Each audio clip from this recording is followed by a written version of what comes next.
Pierre Claverie, dominicain, intello, évêque catholique, et Mohamed, algérien de 21 ans, devait avoir le brevet, mais probablement pas le bac. Ils ont vécu quelque chose de très fort ensemble, ce que retrace la pièce. Alors la pièce a été faite par un jeune dominicain qui a utilisé un carnet que Mohamed Bouchiri, le chauffeur, avait, et tenait son journal, disons. Pour Pierre Claverie, ils ont utilisé des extraits de ses livres, articles, conférences, homélies, retraites, etc.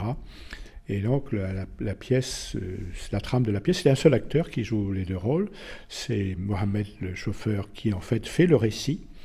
Et puis les interventions de Pierre sont des extraits justement de ses écrits à lui. Une des points importants de la pièce, justement, c'est que Pierre Claverie dit à un moment donné, avant le dialogue, il faut l'amitié. Il faut qu'on se connaisse, il faut qu'il y ait des relations d'amitié entre nous. Et c'est ce qui se passait, disons. Hein. Et je pense que c'est intéressant d'entendre ça aujourd'hui, parce que dans un contexte d'islamophobie qui ne se calme pas, je trouve que c'est bon d'entendre des choses simples comme ça, et très vraies et très profondes. Quoi. Alors en 1996, quel était le contexte politique en Algérie ?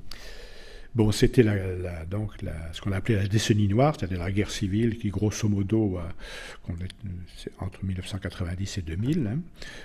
La violence avait démarré en 92 avec l'assassinat de Boudiaf, puis un gros attentat à l'aéroport d'Alger, etc.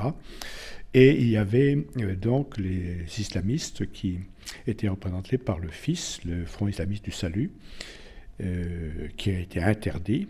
Et à ce moment-là, s'est créé l'AIS, c'est-à-dire l'armée islamiste du salut, la branche armée du FIS, à qui on a attribué un certain nombre d'attentats.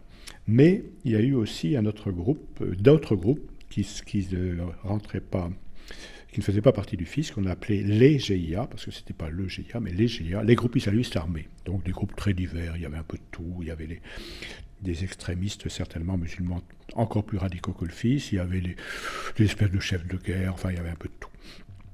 Et les attentats donc, se sont multipliés.